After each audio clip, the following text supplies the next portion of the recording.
Welcome semantic and structural এলিমেন্টসে।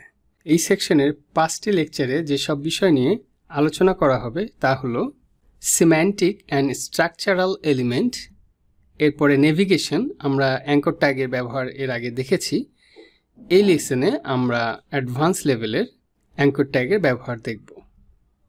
এরপরে আমরা advance লেভেলের লিস্ট তৈরি করব, যেটা আমরা শুরুর দিকে সেকশন 3তে আমরা দেখেছিলাম, অর্ডার্ড লিস্ট অথবা আনঅর্ডার্ড লিস্ট। এরপরে আমরা দেখব যে নেস্টেড নয় এমন কিছু ট্যাগের ব্যবহার, এবং সবশেষে আমরা দেখব যে কিভাবে HTML ট্যাগ ইউজ করে কমেন্ট লেখা যায়। বাস্তব জীবনে বাসাবাড়ি বানানোর সময় যেমন প্রথমে ডিজাইন করা হয় এবং বাড়ির কোথায় কি থাকবে সেটিও ডিজাইন করা হয়, ঠিক তেমনই একটি ওয়েবসাইট তৈরি করার জন্য প্রথমে ডিজাইন করতে হয়, আর সেই ডিজাইনই বলে দেবে কোন পেজে কি থাকবে এবং কোন অংশে কি থাকবে।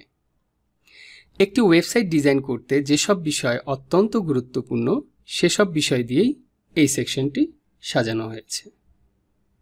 এই সেকশনে আমরা একটু অ্যাডভান্স লেভেলের কোডিং নিয়ে আলোচনা করব, তাই আপনি যদি এই লেকচারে নতুন হয়ে থাকেন তাহলে পূর্ববর্তী ভিডিওগুলো দেখে আসতে পারেন। যারা ইতিমধ্যেই পূর্বের লেসনগুলো কমপ্লিট করেছেন তাদের অভিনন্দন। So what is actually semantic and structural element? Semantic মানে হলো অর্থ সম্পর্কিত, অর্থাৎ যেসব ট্যাগ এর অর্থ দেখি এগুলোর কাজ কি তা বোঝা যায়, সেগুলোকে সিম্যান্টিক ট্যাগ বলে। যেমন এই ডিভ ট্যাগটি দেখে কিন্তু বোঝা যায় না এর কাজ কি, কিন্তু হেডার, ফুটার, সেকশন, আর্টিকেল এই ট্যাগগুলো দেখেই বোঝা যায় যে আসলে এই ট্যাগগুলোর কাজ কি। এখন আমরা দেখব হোয়াট ইজ স্ট্রাকচারাল এলিমেন্ট। ওয়েবসাইটে সাধারণত একটি হেডার অংশ থাকে যেখানে কোম্পানির নাম, লোগো এবং বিভিন্ন রকম গুরুত্বপূর্ণ তথ্য দেয়া থাকে। এরপরের সেকশনে সাধারণত নেভিগেশন থাকে, অর্থাৎ মেনু বার থাকে। তারপরে সাধারণত লেফট সাইডে বিভিন্ন ধরনের সেকশন বা আর্টিকেল থাকে। রাইট সাইডে অনেক সময় আলাদা নেভিগেশন বা মেনু ব্যবহার করা হয়, এবং সবশেষে ফুটারে বা পেজের একদম নিচের দিকে কপিরাইট, পাওয়ার্ড বাই বা কন্ট্যাক্ট ইনফরমেশন দেয়া থাকে। আমরা যদি একটি ওয়েবসাইট ভিজিট করে আসি তাহলে ব্যাপারটি অনেক ক্লিয়ার হয়ে যাবে।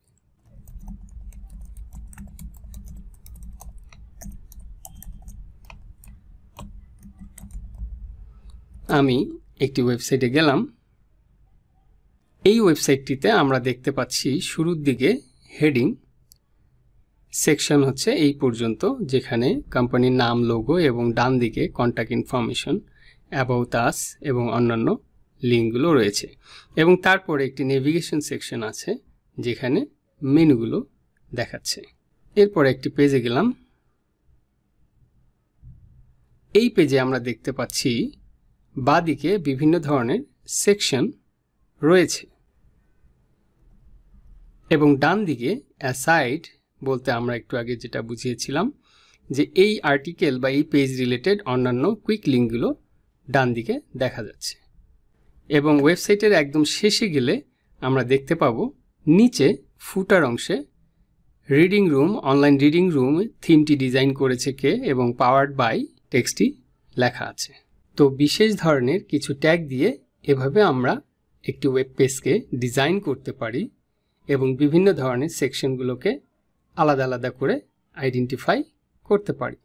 সেকশন 8-এর ভিডিওগুলোতে আমরা সিম্যান্টিক এবং স্ট্রাকচারাল এলিমেন্ট ব্যবহার করে একটি কমপ্লিট ওয়েব পেজ ডিজাইন করব বা ওয়েব পেজের লেআউট ডিজাইন করব। সেকশন 3-তে আমরা দেখেছিলাম লিস্টের ব্যবহার।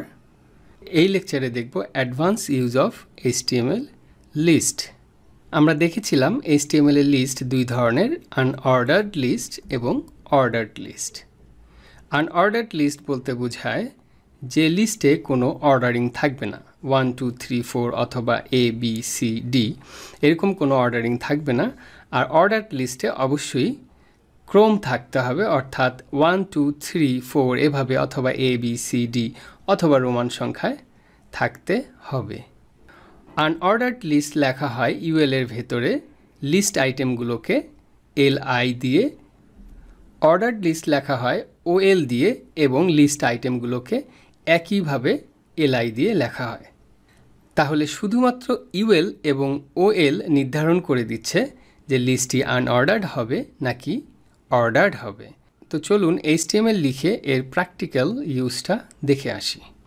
পূর্বের ফোল্ডারে আমি নতুন একটি ফাইল তৈরি করছি list.html নামে,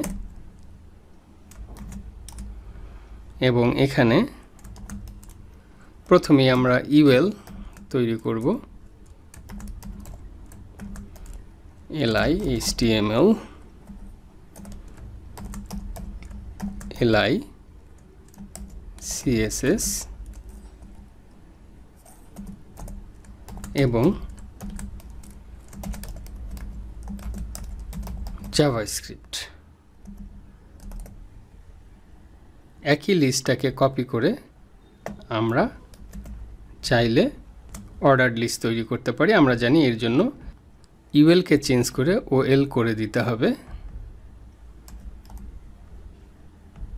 ফাইলটি সেভ করি এবং দেখে আসি। তাহলে এখানে দেখা যাচ্ছে প্রথম যে লিস্টটি সেটি ইউএল আনঅর্ডার্ড লিস্ট বুলেট দিয়ে দেখাচ্ছে এবং পরেরটি ওএল বা অর্ডার্ড লিস্ট। আমরা কিন্তু বলে দেইনি 1 2 3 হবে কি হবে না, শুধুমাত্র ওএল লিখলেই ডিফল্ট হিসেবে 1 2 3 ক্রম চলে আসে। এখন যদি কোনো কারণে 1 2 3 এর বদলে এ বি সি ডি দিতে হয় তাহলে আমরা কিভাবে লিখব? এর জন্য ওএল ট্যাগের একটি অ্যাট্রিবিউট ইউজ করতে হবে যেটাকে বলে টাইপ। টাইপে এখানে আমাদেরকে সাজেশন দেখাচ্ছে 1 এ রোমান ক্যাপিটাল আই স্মল এ এবং আই।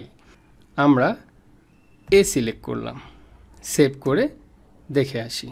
তাহলে এখন ক্রমিক নাম্বারগুলো ABC এরকম হয়েছে। আবার রোমান সংখ্যার জন্য আমরা ক্যাপিটাল আই দিলে ক্যাপিটাল রোমান সংখ্যায় দেখাচ্ছে। আমরা চাইলে স্মল আই দিতে পারি, স্মল আই দিলে রোমান সংখ্যায় স্মল দেখাবে। HTML ব্যবহার করে ওয়েব পেজের লেআউট ডিজাইন করতে গেলে একটি বিশেষ ট্যাগ না শিখলেই নয়। এই বিশেষ ট্যাগটির কোনো নেস্টেড ট্যাগ নেই। HTML এ এরকম আরও অনেক ধরনের ট্যাগ আছে যেগুলোর কোনো নেস্টেড ট্যাগ নেই। আসলে নেস্টেড ট্যাগ বলতে কি বোঝানো হচ্ছে? নেস্টেড ট্যাগ হলো একটি ট্যাগের ভেতরে অন্য ট্যাগগুলো। যেমন ওএল বা ইউএল এর ক্ষেত্রে আমরা দেখেছি ওএল বা ইউএল ট্যাগটি একা একাই কাজ করতে পারে না, এর জন্য তার নেস্টেড এলআই ট্যাগ প্রয়োজন হয়। কিন্তু ডিভ ট্যাগ এই ট্যাগটির কোনো নেস্টেড ট্যাগ প্রয়োজন হয় না। ডিভ অর্থ ডিভিশন। নেস্টেড ট্যাগ প্রয়োজন হয় না এরকম আরও অনেকগুলো ট্যাগের ব্যবহার আমরা ইতিমধ্যেই দেখেছি, যেমন H1 tag, P tag, A tag, IMG tag. এই ট্যাগগুলির কোনোটির জন্যই সহায়ক নেস্টেড ট্যাগ প্রয়োজন হয় না। একটি ওয়েব পেজকে বিভিন্ন সেকশনে ভাগ করার জন্য সাধারণত ডিভিশন ট্যাগটি ব্যবহার করা হয়ে থাকে। একটি ওয়েবসাইটকে আমরা একটি ফ্ল্যাটের সাথে তুলনা করতে পারি। একটি ফ্ল্যাটে অনেকগুলো রুম থাকে, ঠিক সেরকমভাবেই HTML এ একটি সেকশনের ভেতরে অনেকগুলো সেকশন থাকতে পারে। একটি পুরো ফ্ল্যাটকে যদি আমরা একটি ডিভ ট্যাগের সাথে তুলনা করি এবং প্রত্যেকটি রুমগুলোকে একটি একটি ডিভ ট্যাগের সাথে তুলনা করি তাহলে দেখতে ঠিক এরকম হবে। এখানে দেখা যাচ্ছে একদম শুরুর যে ডিভ ট্যাগ সেটি হচ্ছে আমরা ধরে নিই ফ্ল্যাট। এরপরে প্রত্যেকটি আলাদা আলাদা রুমের জন্য আমরা আলাদা আলাদা ডিভ ট্যাগ ব্যবহার করেছি। আপাতদৃষ্টিতে ডিভ ট্যাগের কোনো বৈশিষ্ট্যই চোখে পড়বে না, কিন্তু যখন আমরা CSS নিয়ে কাজ করব, লেআউট ডিজাইন নিয়ে কাজ করব, তখন ডিভ ট্যাগের সত্যিকার ব্যবহার নিয়ে আরও বিস্তারিত আলোচনা করব। এই লেকচারে আমরা HTML কোড ব্যবহার করে কমেন্ট বা মন্তব্য যোগ করা শিখব। HTML দিয়ে পেজ তৈরি করার সময় পরবর্তীতে কোড বোঝার জন্য মন্তব্য লিখে রাখা যায়। আবার অনেক সময় একটা সেকশনের শুরু এবং শেষ মার্ক করার জন্য কমেন্ট ব্যবহার করা হয়ে থাকে। কমেন্ট করার জন্য HTML এ একটি কমেন্ট ট্যাগ আছে। যেটি দেখতে ঠিক এরকম। এটা একটি দেখতে কিছুটা ভিন্ন ধরনের। এই ট্যাগের ভেতরে আমরা যাই লিখি না কেন সেটা ব্রাউজারে দেখাবে না।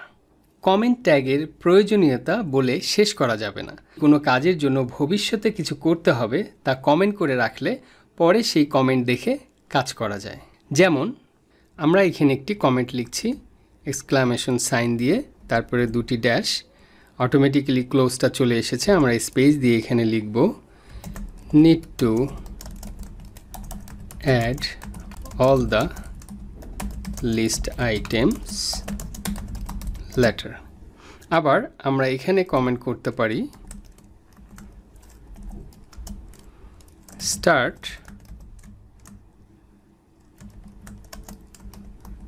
OL ট্যাগ, এবং শেষে যে আমরা কমেন্ট করে রাখতে পারি এন্ড OL ট্যাগ। এভাবে আরও অনেক কিছুই আমরা কমেন্ট করে লিখতে পারি যেগুলো ওয়েব পেজে কখনোই শো করবে না। যেমন এই ফাইলটি যদি আমরা ভিজিট করে আসি list.html,